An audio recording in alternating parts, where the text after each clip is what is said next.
Hello and welcome to the subject of poetry lesson 4 for the students of College of Education, Department of English. Before we start the lesson 4, let's have a look at lesson 1, that is to say a review of lesson 1. If you recall to your mind, we discussed all these points in our lesson first. The first is meaning of poetry, definitions of poetry, functions of poetry, analysis of poetry. It has some other categories: what kind of poetry, persona, imagery, and sound patterns. If you recall to your mind, you will come to know what did we discuss about all these topics in lesson 1, lecture first. We move on to the next page, that is to say a review of lesson 2. In the review of lesson 2, if you go back and recall to your mind, bring back to your memory, we talked about point number 1, what is language of poetry; point number 2, difference between parts of a speech and figures of a speech. Then we talked about types of figures of a speech, and it has 8 types. Number 1, simile; 2, metaphor; 3, personification; 4, hyperbole; 5, alliteration; 6, assonance; 7, consonance; 8, euphony. All these points we talked in detail in lesson 2. So please go back to lesson 2 and try to recall all this information to your mind for better understanding of the present lesson. We move on to the next, that is to say review of lesson 3. Types of poetry. We talked about all these types of poetry. Number 1, lyric; 2, sonnet; 3, elegy; 4, ode; 5, ballad; 6, epitaph; 7, epic poetry; 8, pastoral poetry; 9, narrative poetry. These types of poetry we talked in detail in our lesson 3. Please go back to lesson 3. Try to get this information, refresh your memory so that the present lesson will help you to understand better. So lesson 4 is all about famous poets. So let's talk. Like in drama, we talked about famous dramatists, famous playwrights. Likewise, we have famous poets in the subject of poetry. The first poet we will discuss about is Geoffrey Chaucer. He is the first English poet. He is also known as the father of English poetry. He was born in 1340 and he died in 1400. And his name is Geoffrey Chaucer. Geoffrey Chaucer here, Geoffrey Chaucer here. And this is the picture of the poet, Geoffrey Chaucer. We move on to talk about him, talk about Geoffrey Chaucer. So let's talk about Geoffrey Chaucer. Number 1.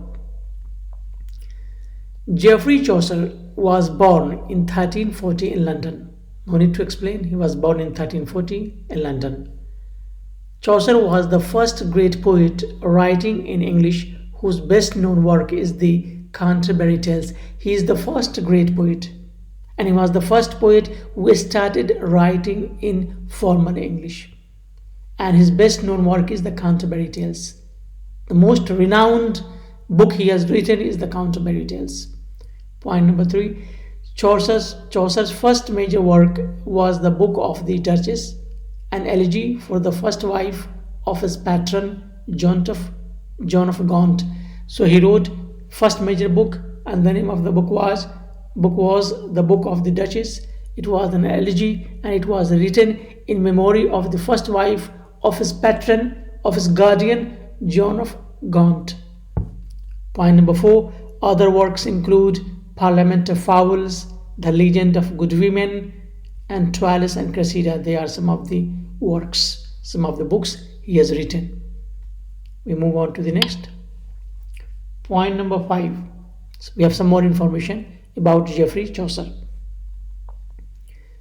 In 1387, he began his most famous work, the Canterbury Tales, in which a diverse group of people recount stories to pass the time on a pilgrimage to Canterbury. Look here, in 1387 he started his most famous work, and the name of the book is the Canterbury Tales. And the Canterbury Tales is all about a story of a diverse group of people, and they recount stories to pass the time while traveling to Canterbury. Canterbury is the name of the place in England. Point number 6, Geoffrey Chaucer is known as the father of English poetry. So he is also known as the father of English poetry. In fact, English poetry started with Geoffrey Chaucer in England. Point number 7, Chaucer disappears from the historical record in 1400 and is thought to have died soon after. He was buried in Westminster Abbey. So Chaucer probably died in 1400 and he was buried in Westminster Abbey. Westminster Abbey is the graveyard, most famous graveyard, where the most important figures, when they die, they are buried. And this is all about Geoffrey Chaucer. So we have 7 points. Try to keep most of the points in mind. Go to the next, and the next figure is William Shakespeare. We have already talked about William Shakespeare as a playwright in the subject of drama.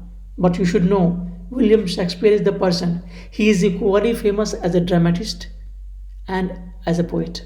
So here we are talking about him as a poet, not as a dramatist, because he wrote most of his drama, most of his plays in the language of poetry. That is why he is a dramatist, at the same time he is a poet.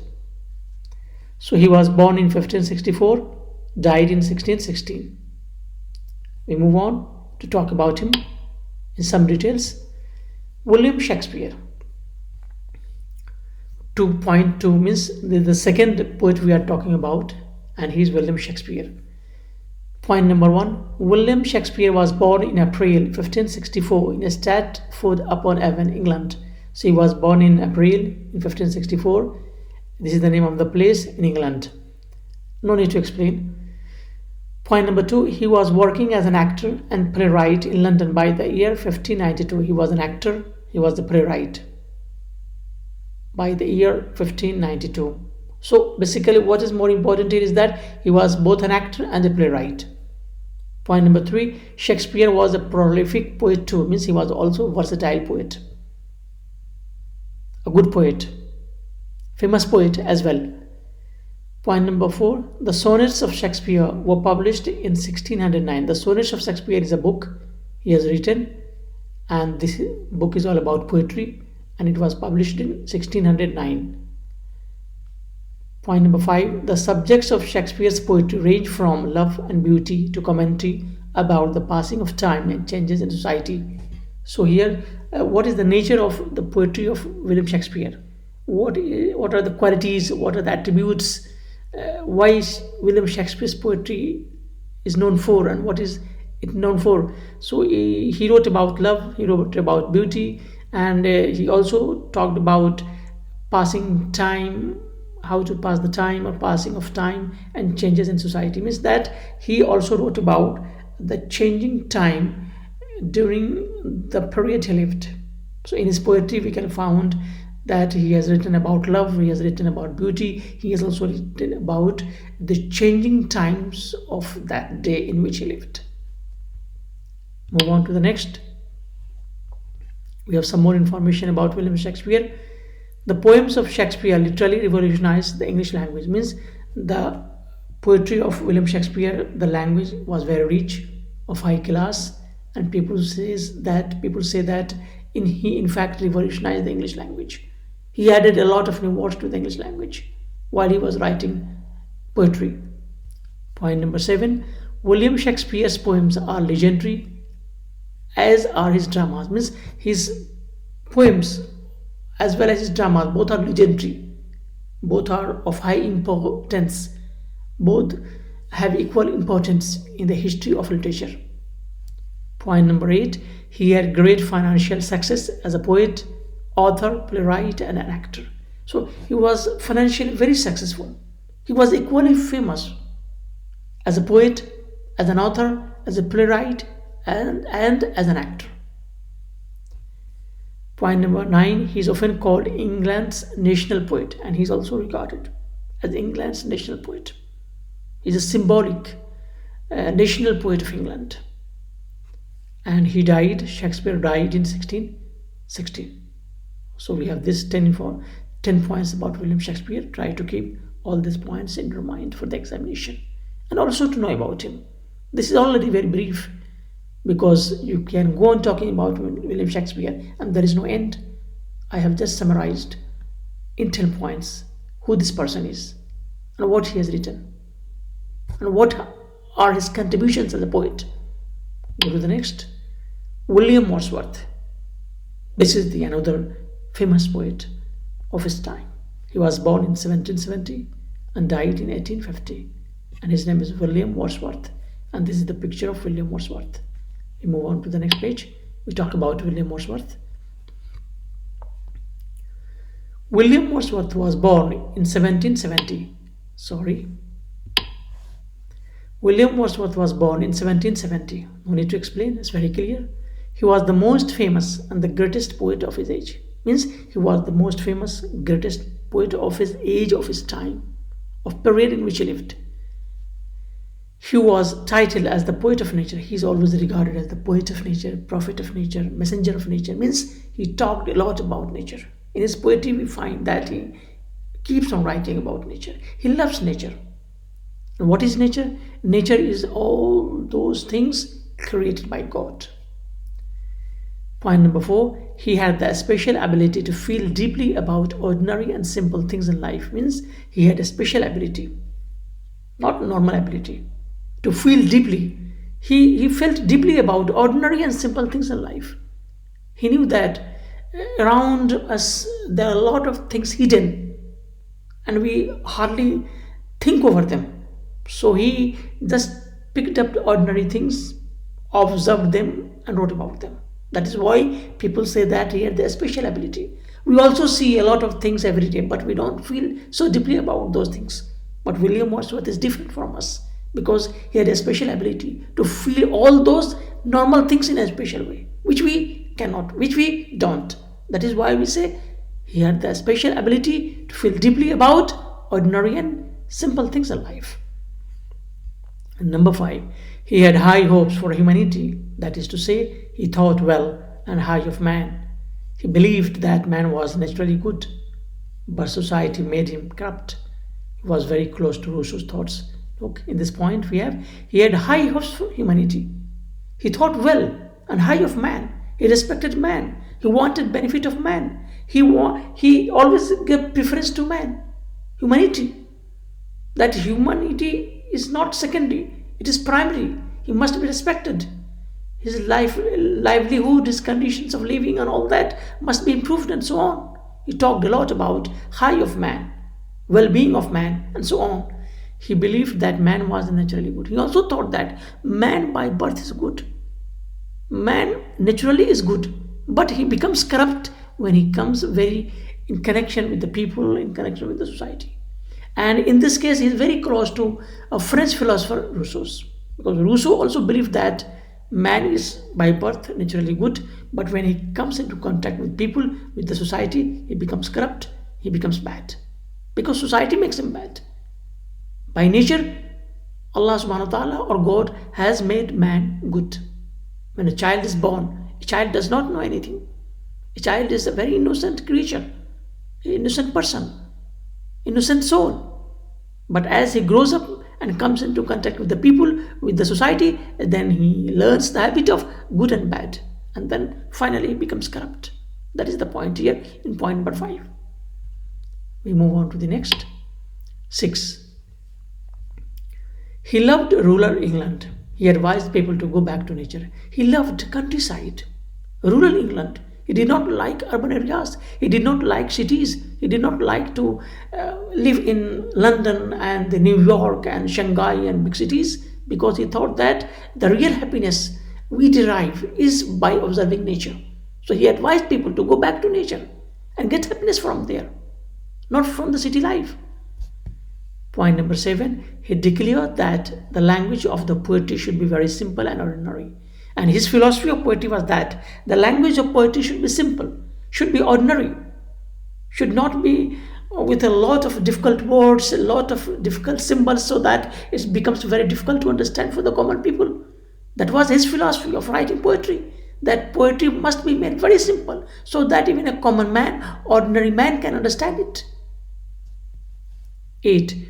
Wordsworth, that is to say, William Wordsworth.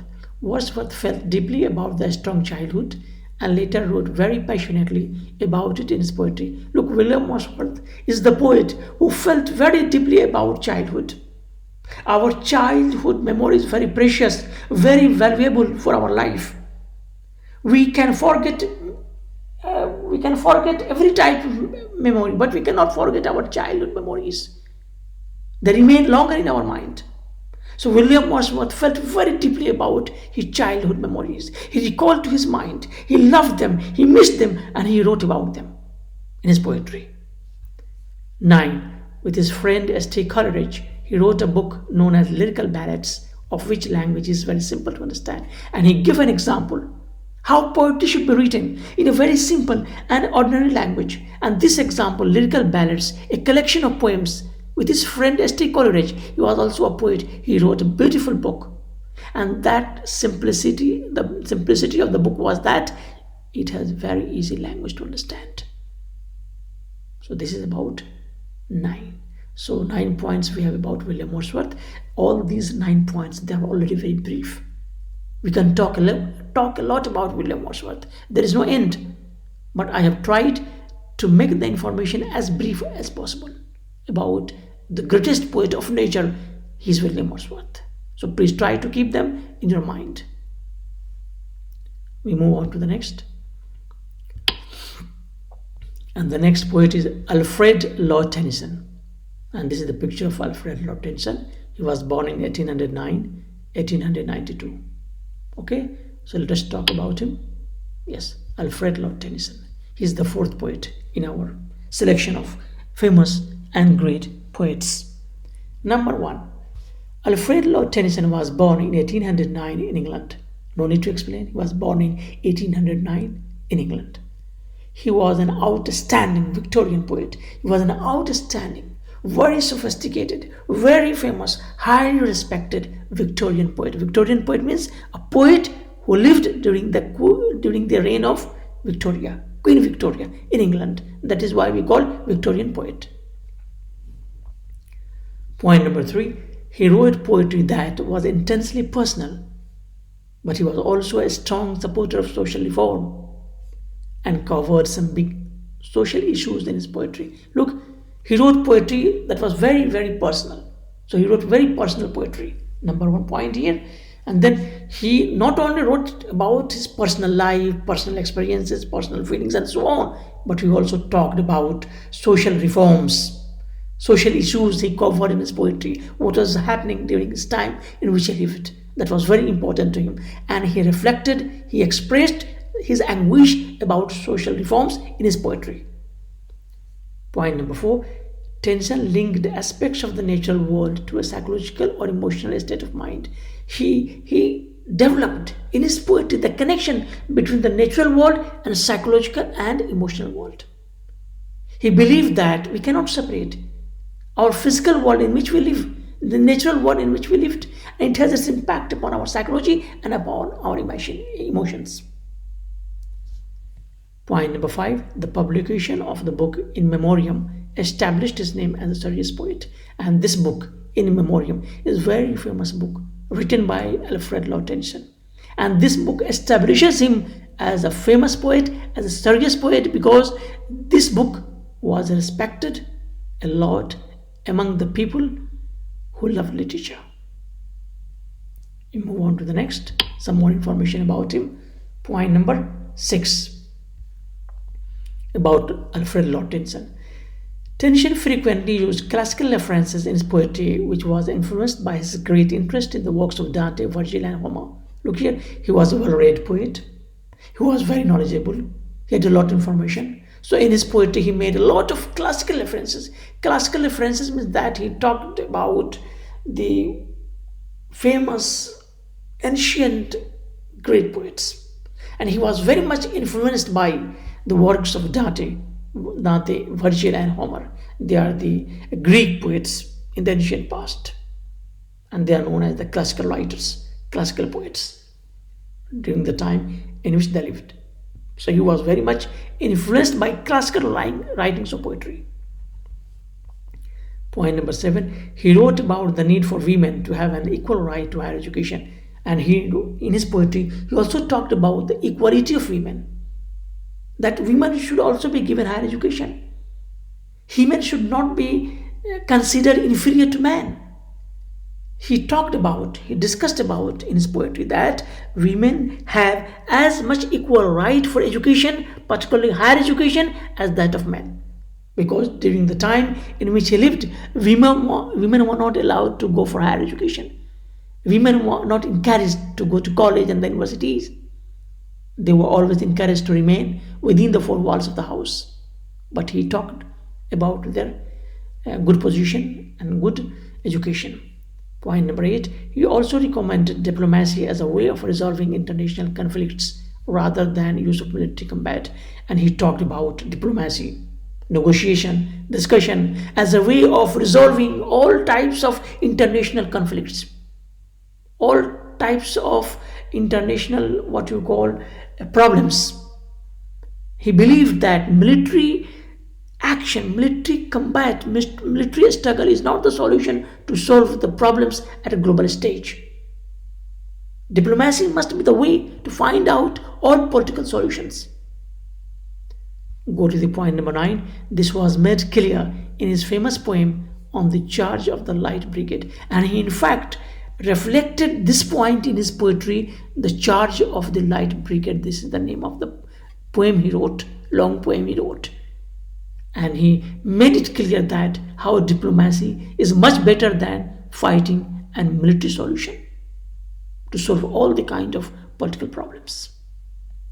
So we have 9 points about Alfred Lord Tennyson. Please try to keep them in your mind. We move on to the next. T.S.Eliot. We have already talked about T.S.Eliot as a dramatist, because like William Shakespeare, T.S.Eliot is also a multi-faced personality. He is a poet, he is a dramatist, he is an essayist, he is a critic. So in the subject of drama, we talked about him as a dramatist, but now we are going to talk him about as a poet, because he wrote all his drama like William Shakespeare in the language of poetry. He was born in 1888, died in 1965, and this is the picture of T.S. Eliot. Let's talk about him. T.S. Eliot, his full name is Thomas Stearns Eliot. T for Thomas, S for Stearns, and E for Eliot. Was born in 1888 in Missouri. No need to explain, very easy to understand. The first poem that launched Eliot into the literary spotlight was the love song of J. Alfred Prufrock. So this name of the poem is the first poem he wrote, long poem he wrote, and this poem became very famous and launched him as an important poet to become in future. Second, point number 3, the greatest poem Eliot penned is The Wasteland. The Wasteland is his greatest work, greatest piece of art, greatest piece of his creativity. So the greatest poem Eliot penned is The Wasteland, is his most renowned work in the field of poetry, in the 20th century particularly. Point number 4, he said, genuine poetry can communicate before it is understood. He believed that poetry is not to understand, poetry is to feel. So the genuine poetry, the real poetry communicates before it is understood. Means that when we listen to poetry, we enjoy, we feel, before we understand. The point is that poetry should be written in such a way that before we understand, we feel poetry, we enjoy it, we love it. That is the point here in point number 4. Point number 5, for him, the progress of an artist is a continual self-sacrifice, a continual extension of personality. He believed that the progress of an artist, here artist means the progress of a person as a poet, as a dramatist, as a writer, as a novelist, he says, is a continual self-sacrifice. Means it is self-sacrifice. A continual extinction. Extinction means removal. Means of personality means that when you are going to become a poet, when you are a writer, when you are a poet, when you are a dramatist, when you are a critic, when you are going to write something, you must first try to remove your personality, your influence in your writing. Means when you are going to write something about any topic, anything, you just don't be so personal. You separate yourself, your feeling from the topic about which you are going to write. That is the point here, number 5. It's a very important point in writing. Okay, so go to the point number 6. So we have some more information about T.S.Eliot. Eliot saw society as paralyzed and owned it, and he imagined that culture was crumbling and dissolving. Look, Eliot lived in the 20th century. The world was progressing. So the world was technologically progressing, but culturally, socially, morally, the society was degenerating, going down and down. So he believed that society is paralyzed, society is wounded, morality is gone, the culture is crumbling, dissolving, finishing. This is not the way we should live. We must hold our moral values. He had this kind of high ideals for the humanity. Point number 7. Eliot also argued that the literary past must be integrated into contemporary poetry. But the poet must guard against excessive academic knowledge and distill only the most essential bits of the past into a poem, thereby enlightening readers. He argued literary past must be integrated into contemporary poetry. That when you write poetry in modern time, your poetry must also reflect, must have also a sort of connection with past. But at the same time, he told that the poet must be careful not to use a lot of past references in the present poetry. This is not good. We should use as only that much past information in poetry that will help the readers understand and enjoy and entertain poetry in modern time. This was his philosophy of poetry. He was awarded the Nobel Prize for Literature in 1948. He was one of the greatest successful poets of the 20th century, and therefore, for his work as a critic, as a dramatist, as a writer, as an essayist, he was awarded Nobel Prize in 1948. So he's a great name in the field of poetry, in the field of literature in modern time. Okay, so we have 8 points for T.S. Eliot. And I think this is the end of our discussion of our 5 great and famous poets. It's time to talk about questions. Question type 1. Write in detail about any one of the following poets: Geoffrey Chaucer, William Wordsworth, Alfred, Lord Tennyson. Write about any one of them. Here we have written 3. I may change any of the names at the time of examination. So try to memorize at least 3 of the greatest poets so that you are safe and you can be able to write. I will try to give choice so that you can select out of 3 anyone you can write.